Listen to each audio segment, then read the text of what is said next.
Rossiyada hujjatlar bilan ovora bo'lmaysiz. Endi Sankt-Peterburg va Moskvada eng ishonchli va 100% kafolatga ega bo'lgan hujjat tayyorlash xizmatlari bitta joyda.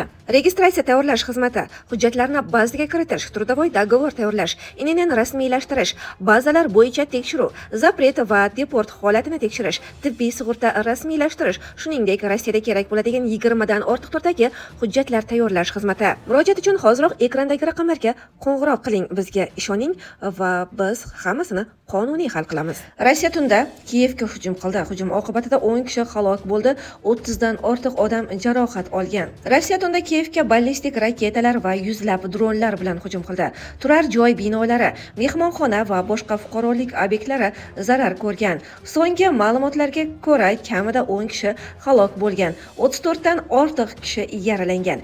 Ayrim joylarda qutqaruv ishlari davom etayotgani sababli qurbonlar soni hali yana o'zgarishi mumkin. Bundan tashqari Rossiya dronlari yoqilg'i quyish shoxobchalariga va boshqa fuqarolik infratuzilmasiga ham hujum qilgan. Dnepropetrovsk viloyatiga bir ayol halok bo'lgan, bir necha kishi jarohatlangan, jumladan homilador ayol ham jarohat olgan. Xerson viloyatida yo'lovchi avtobusiga dron zarbasi oqibatida 2 kishi halok bo'lgan.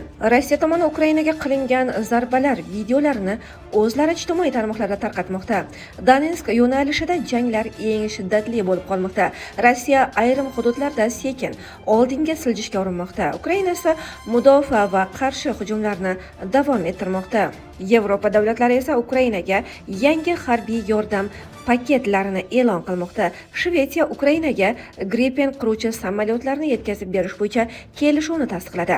Daniya esa yangi harbiy yordam paketini ajratdi. Bu degani esa Rossiya va Ukraina urushi hali bu yillarda tugamaydigan ko'rinadi. Ko'pchilik Rossiya va Ukraina urushi yaqinda tugaydi deya e'lonlar bermoqda. Ammo Rossiya va Ukrainaga berilayotgan ballistik yordamlarni ko'radigan bo'lsak, urush yakuniga bu yillarda yetadigan ko'rinmaydi. Chunki 2022-yilda boshlangan urush mana 2026-yilda ham davom etmoqda. Просто пекло навколо, подивіться, крім тренованого цього будинку, просто все потрощено. Всі будинки навколо цього двору.